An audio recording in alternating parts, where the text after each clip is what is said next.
SFI Kerala സമൂഹത്തിൽ പടർന്നു പിടിച്ച മാരക വൈറസ് ആണെന്ന് BJP സംസ്ഥാന പ്രസിഡന്റ് K. സുരേന്ദ്രൻ. നാട്ടിൽ ലഹരി പടർത്തുന്നത് ഈ സംഘടനയാണ്. എവിടെ മാരക ലഹരി പിടികൂടിയാലും അതിൽ SFIക്കാരും SDPIക്കാരുമുണ്ട്.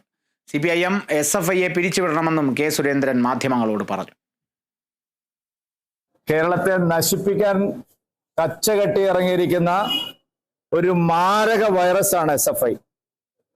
കേരളത്തിൽ ലഹരി പടർത്തുന്നത് SFIയും DYFIയും SDPIയുമാണ്. ഞാൻ നേരത്തെ പറഞ്ഞിരുന്നു, 4 മയക്കുമരുന്നുകാരെ പിടിച്ചാൽ 2 പേര് SFIയോ DYFIയോ, 2 പേര് SDPI.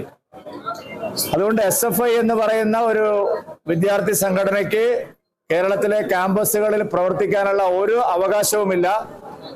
SFI പിരിച്ചുവിടുന്നതായിരിക്കും CPMന്റെ കേരളത്തിലെ ഭാവിക്ക് നല്ലത്. ഈ ലഹരി ക്യാമ്പസുകളിലും പൊതുയിടങ്ങളിലും വ്യാപിക്കുന്നതിന് കാരണം സർക്കാരിന്റെ നിസ്സംഗതയാണ്.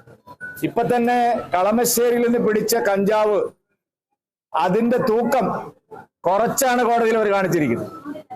പോലീസ് കളമശ്ശേരിയിൽ നിന്ന് കണ്ടെടുത്ത, ഹോസ്റ്റലിൽ നിന്ന് കണ്ടെടുത്ത കഞ്ചാവിന്റെ 1/3 മാത്രമാണ് കോടതിയിൽ ഹാജരാക്കിയിരിക്കുന്നത്. അത് പ്രതികളെ രക്ഷിക്കാൻ വേണ്ടി.